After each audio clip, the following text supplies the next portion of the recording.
Shalom saudara, salam damai sejahtera dalam kasih Kristus bagi kita. Jumpa kembali dengan saya Nur Fitriadin di channel Peace of Christ. Kiranya melalui video yang diunggah oleh channel ini boleh menjadi berkat bagi setiap kita dan membukakan wawasan kita untuk berpikir benar dan hidup dalam kebenaran.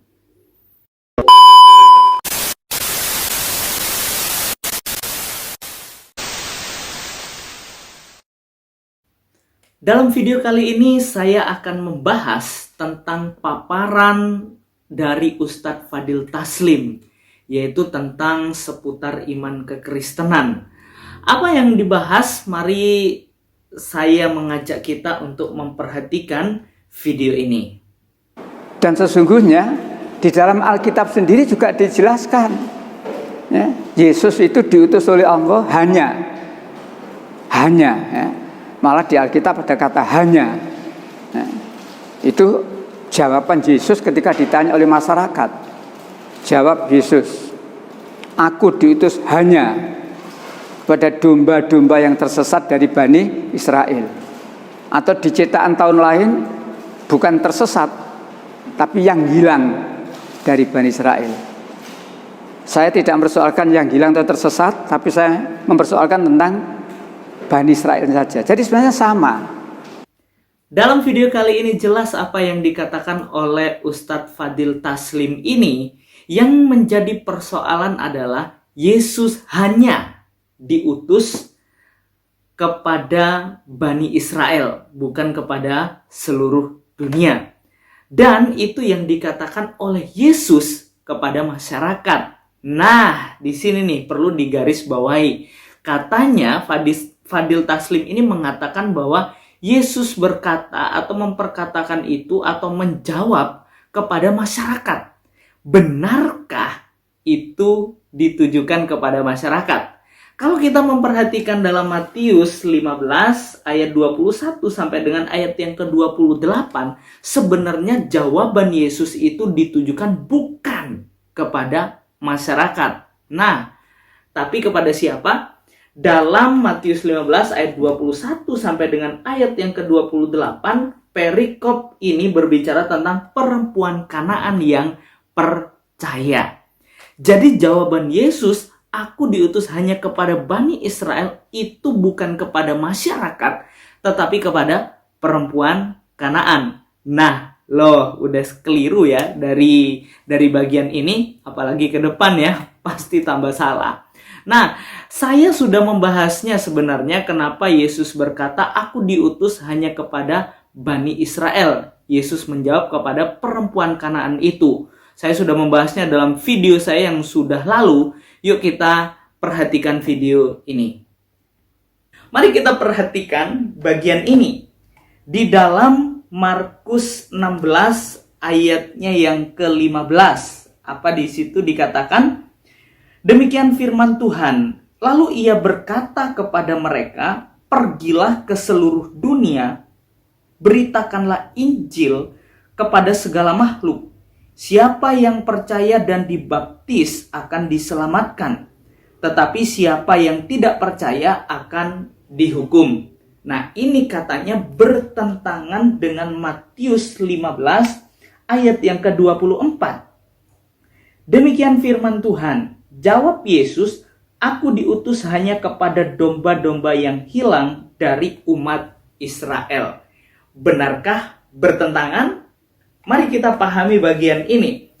Nah, kalau kita memahami bagian ini, perhatikan konteks dalam Matius pasal yang ke-15 ayat 21 sampai dengan ayat yang ke-28 ini berbicara tentang perempuan Kanaan yang percaya. Yaitu di situ ada percakapan antara Tuhan Yesus dengan perempuan Kanaan. Apa yang dikatakan oleh perempuan Kanaan kepada Tuhan Yesus dalam ayat yang ke-22? Di situ dituliskan, maka datanglah seorang perempuan Kanaan dari daerah itu dan berseru, kasihanilah aku ya Tuhan anak Daud, karena anakku perempuan kerasukan setan dan sangat menderita. inilah yang dipercakapkan antara Tuhan Yesus dengan perempuan Kanaan. Perempuan Kanaan ini memohon pertolongan kepada Tuhan Yesus. Namun ayat 23, Yesus sama sekali tidak menjawabnya. Dan murid-muridnya datang dan meminta kepadanya, suruhlah ia pergi. Ia mengikuti kita dengan berteriak-teriak. Lalu jawaban Yesus dalam ayat yang ke-24, di situ dituliskan, jawab Yesus, aku diutus hanya kepada domba-domba yang hilang dari umat Israel. Ayat ini tidak bisa kita tafsirkan atau tidak bisa kita pertentangkan dengan Markus pasal yang ke-16 ayat yang ke-15. Dalam konteks ini, Tuhan Yesus sedang memberitahukan kepada perempuan ini. Nah, yuk kita perhatikan, kita harus memahami ayat yang ke-24 ini. Mengapa Yesus berkata, aku diutus hanya kepada domba-domba yang hilang dari umat Israel. Yang pertama, ingatlah bahwa Allah memilih bangsa Israel. Allah menentukan bangsa Israel. Allah menetapkan bangsa Israel itu sebagai umat pilihannya atas kedaulatan Tuhan. Jadi itu adalah hak prerogatif Allah untuk menentukan bangsa Israel untuk dipilih menjadi umat Allah. Siapakah kita manusia yang ingin mengatur Tuhan? Kita tidak mengatur Tuhan, apalagi kita menjadi penasehatnya. Jelas dikatakan dalam Roma 11 ayat 34 sampai dengan ayat yang ke-36 dituliskan demikian. Sebab siapakah yang mengetahui pikiran Tuhan? Atau siapakah yang pernah menjadi penasehatnya? Atau siapakah yang pernah memberikan sesuatu kepadanya sehingga ia harus menggantikannya? Sebab segala sesuatu adalah dari Dia dan oleh Dia dan kepada Dia. Bagi Dialah kemuliaan sampai selama-lamanya. Kita dapat melihat bahwa Allah menentukan, Allah menetapkan umat pilihan Allah, yaitu bangsa Israel, atas kedaulatan Allah. Itu yang perlu kita ingat. Lalu yang kedua, mengapa Yesus berkata, aku diutus hanya kepada domba-domba yang hilang dari umat Israel? Yang kedua, Allah tidak pernah mengingkari janjinya, yaitu janji Allah kepada Bapak Abraham, Ishak, dan Yakub, dan bangsa Israel. Itu janji Allah. Coba kita perhatikan di dalam kitab Ulangan, pasal yang ke-7, ayatnya yang ke-7 sampai dengan ayatnya yang ke-9. Demikian firman Tuhan, bukan karena lebih banyak jumlahmu dari bangsa manapun juga, maka hati Tuhan terpikat olehmu dan memilih kamu. Bukankah kamu ini yang paling kecil dari segala bangsa? Tetapi karena Tuhan mengasihi kamu dan memegang sumpahnya yang telah diikrarkannya kepada nenek moyangmu, maka Tuhan telah membawa kamu keluar dengan tangan yang kuat dan menebus engkau dari rumah perbudakan, dari tangan Firaun, Raja Mesir. Sebab itu haruslah kau ketahui bahwa Tuhan Allahmu, Dialah Allah, Allah yang setia, yang memegang perjanjian dan kasih setianya terhadap orang yang kasih kepadanya dan berpegang pada perintahnya sampai kepada beribu-ribu keturunan. Jadi ingat bahwa janji Allah kepada bangsa Israel itu tidak akan pernah diingkari, yaitu terhadap keturunannya. Bahkan Mesias pun itu lahir dari garis keturunan bangsa Israel. Jelas ya? Nah, lalu kalau kita kembali kepada konteks ini, Yesus sedang mengajar kepada perempuan ini, Yesus sedang memberitahukan kepada perempuan ini bahwa Allah tidak pernah mengingkari janjinya kepada bangsa Israel, yaitu sebagai umat pilihan Allah. Lalu perhatikan apa yang dikatakan oleh perempuan ini dalam ayat yang ke-25. Tetapi perempuan itu mendekat dan menyembah dia sambil berkata, "Tuhan, tolonglah aku." Nah, ingat, perempuan ini di luar bangsa Israel ini, dia berkata sambil menyembah, "Tuhan, tolonglah aku." Lalu di dalam ayat yang ke-26, Yesus menjawab, "Tidak patut mengambil roti yang disediakan bagi anak-anak dan melemparkannya kepada anjing." Wah, ini kalau bisa ditafsirkan lagi, nanti ada timbul pertanyaan, wah, Yesus ngomongnya kasar, yaitu dia ngomong anjing kepada perempuan itu. Nah, kalau kita perhatikan di sini kata anjing itu kata yang lazim dikatakan pada waktu itu, dikatakan oleh bangsa kepada bangsa yang di luar Israel. Jadi itu sudah lazim dikatakan, memang sudah demikian. Maka dari itu Yesus berkata ayat yang ke-26 itu, "Tidak patut mengambil roti yang disediakan bagi anak-anak dan melemparkannya kepada anjing." Lalu perempuan ini mengerti, memang di luar bangsa Israel itu sudah lazim dikatakan anjing. Nah, maka ayat 27 kata perempuan itu, "Benar Tuhan, namun anjing itu makan remah-remah yang jatuh dari meja tuannya." Lalu apa yang dikatakan Yesus ketika perempuan di luar Israel ini berkata demikian? Ayat yang ke-28 ini yang menjadi kunci bagi kita. Maka Yesus menjawab dan berkata kepadanya, "Hai ibu, besar imanmu, maka jadilah kepadamu seperti yang kau kehendaki." Dan seketika itu juga anaknya sembuh. Ayat ini sedang berbicara tentang iman seorang perempuan ini kepada Tuhan. Jadi kalau kita memperhatikan bagian ini lagi, saudara yang terkasih dalam Tuhan, di luar Israel pun Tuhan tolong. Asal apa? Mempunyai iman yang sama seperti bangsa Israel. Maka jelas ya bagian ini menunjukkan bahwa tentang iman seorang perempuan Kanaan. Maka dari itu jelas LAI memberikan perikop perempuan Kanaan yang percaya. Jadi orang yang percaya kepada Tuhan di luar bangsa Israel, maka dia akan mempunyai hak yang sama. Dia mendapatkan janji Allah. Dia memperoleh janji Allah sebagai ahli waris. Nah, dari mana saya katakan demikian? Perhatikan di dalam kitab Roma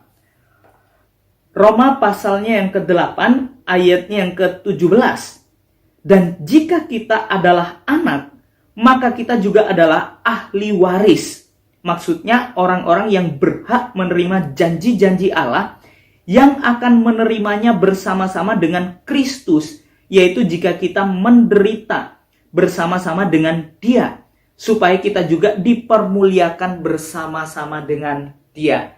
Jelas ya bahwa orang yang percaya di luar bangsa Israel, dia juga berhak menerima janji Allah.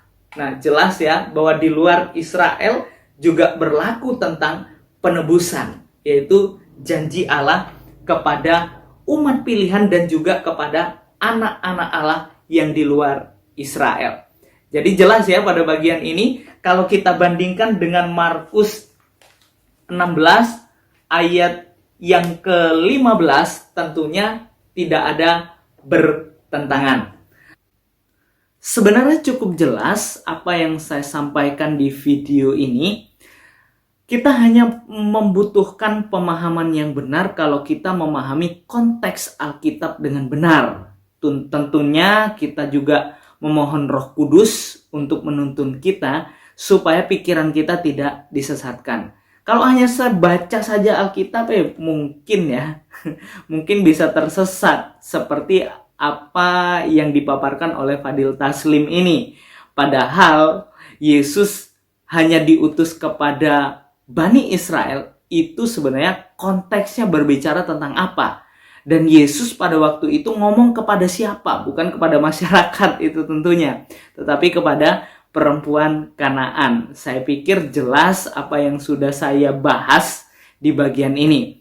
Nah, lanjut kita kepada video yang berikutnya. Apa sih yang dipaparkan oleh Fadil Taslim ini? Mari kita simak video ini. Tetapi, mengapa menjadi berbeda keyakinan kita dengan orang Nasrani? Karena di Alkitab dirubah. Yesus tidak saja untuk Bani Israel, tapi untuk seluruh dunia. Yesus berkata kepada mereka, pergilah kamu ke segala bangsa, jadikan ia muridku. Atau di ayat yang lain, pergilah kamu ke seluruh dunia, beritakanlah Injil kepada segala makhluk. Itulah perubahan yang ada, sehingga keyakinan berbeda. Semua nabi yang pernah diutus oleh Allah itu hanya untuk satu kaum, hanya kepada satu kaum, kecuali Nabi Muhammad. Pada bagian ini jelas apa yang dikatakan oleh Fadil Taslim, bahwa Alkitab itu dirubah. Bertentangan intinya ya, bertentangan dan itu dirubah. Sebenarnya sama apa yang sudah saya jelaskan tadi dalam video yang awal, yang sudah saya tunjukkan. Sebenarnya sama, kita harus pahami konteksnya. Konteks tentang ayat itu berbicara tentang apa, dan konteksnya Yesus sedang ingin menyatakan apa. Kita harus tahu itu.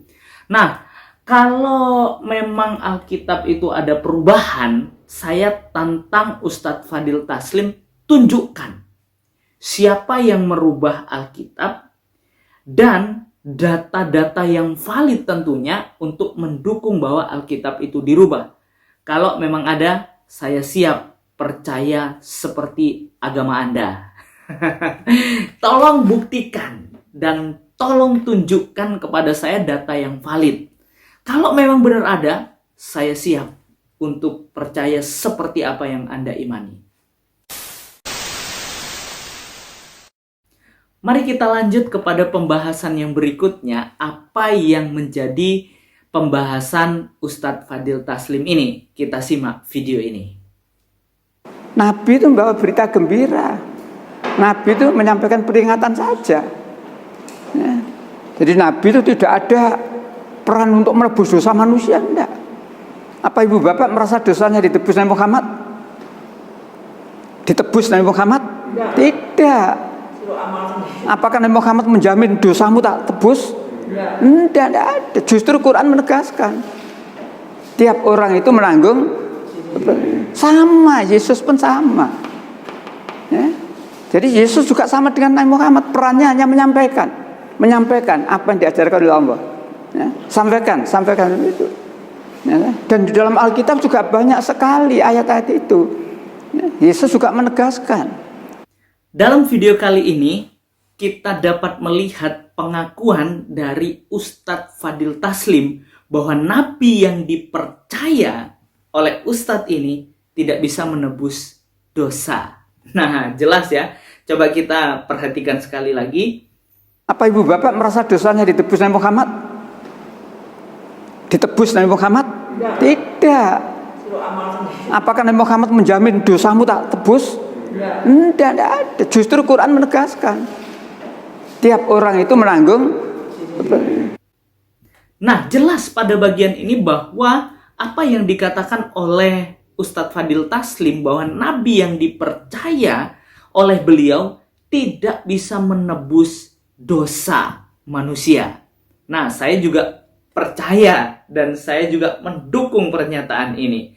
Tetapi dalam video tadi penjelasan bahwa Yesus Kristus itu sama dengan Nabi yang dipercaya oleh Ustadz Fadil Taslim. Benarkah sama? Nah, ini yang keliru. Tidak sama. Itu jawaban yang tepat. Yesus Kristus bukan hanya sekedar nabi, tetapi dia adalah Tuhan. Dalam Yohanes 13 ayat yang ke-13 jelas dituliskan, kamu menyebut aku guru dan Tuhan. Dan katamu itu tepat. Sebab memang akulah guru dan Tuhan. Jelas ya, ini pengakuan dari Yesus Kristus sendiri bahwa dia bukan sekedar nabi, tetapi dia adalah Tuhan. Hanya Tuhan yang sanggup mengampuni. Hanya Tuhan yang sanggup menebus dosa. Oleh sebab itu Yesus Kristus turun ke dalam dunia untuk membebaskan dosa-dosa manusia yang percaya kepadanya. Di dalam Filipi 2 ayat yang ke-6 sampai dengan ayat yang ke-8 dituliskan, yang walaupun dalam rupa Allah tidak menganggap kesetaraan dengan Allah itu sebagai milik yang harus dipertahankan, melainkan telah mengosongkan dirinya sendiri dan mengambil rupa seorang hamba dan menjadi sama dengan manusia. Dan dalam keadaan sebagai manusia, ia telah merendahkan dirinya dan taat sampai mati, bahkan sampai mati di kayu salib. Untuk apa Yesus Kristus mati di atas kayu salib? Yaitu untuk menggantikan murka Allah yang seharusnya menimpa kita, namun oleh karena kasih-Nya Tuhan sendiri mengambil rupa seorang hamba untuk menebus dan menyelamatkan manusia dari dosa. Di dalam Efesus 1 ayat yang ke-7 dituliskan, sebab di dalam Dia, maksudnya di dalam Yesus Kristus, dan oleh darahnya, yaitu kematian di atas kayu salib, kita beroleh penebusan, yaitu pengampunan dosa menurut kekayaan kasih karunia-Nya. Jadi jelas ya, bahwa Yesus Kristus tidak sama dengan nabi yang dipercaya oleh Ustadz Fadil Taslim. Kalau nabi yang dipercaya oleh Ustadz Fadil Taslim tidak bisa menebus dosa, tetapi Yesus Kristus, dia bukan hanya sekedar nabi, tetapi dia Tuhan, dan dia yang sanggup menebus dosa manusia. Jadi jelas ya apa yang saya paparkan pada hari ini, kiranya boleh menjadi pemahaman kita dan membawa kita untuk berpikir benar dan hidup dalam kebenaran. Mari kita belajar dengan baik, memahami Alkitab, memohon tuntunan Roh Kudus, supaya otak kita tunduk kepada pimpinan Roh Kudus, bukan pemikiran kita sendiri. Supaya apa? Supaya kita boleh berpikir benar dan hidup dalam kebenaran. Tuhan Yesus memberkati kita semua. Soli Deo Gloria.